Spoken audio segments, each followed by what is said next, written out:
Voici la première maison de l'État du département et une des premières de la région Pays de la Loire.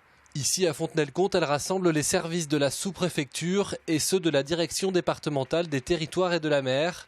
Deux services de l'État désormais sous le même toit.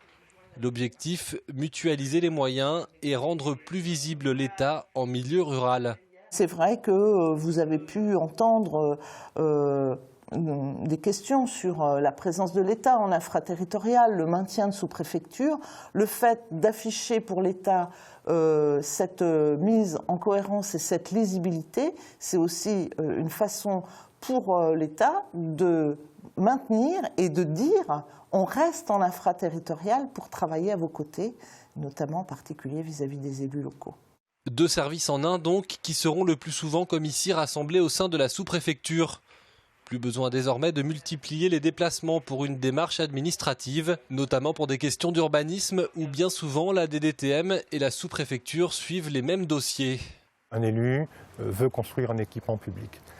Il est amené à prendre la tâche d'un certain nombre de services administratifs. Sur le territoire de Fontenay-le-Comte, il y a deux services actuellement. Il retrouvera ces deux services, la DDTM et la sous-préfecture, sous une même entité. Et il pourra se déplacer une seule fois, le même jour, à la même heure, pour avoir finalement les deux interlocuteurs particuliers, permettant d'avoir un avis global et unique des services de l'État face à ce projet. Des maisons de l'État qui devraient voir le jour un peu partout en France. Une mutualisation des moyens qui a également pour objectif de faire des économies.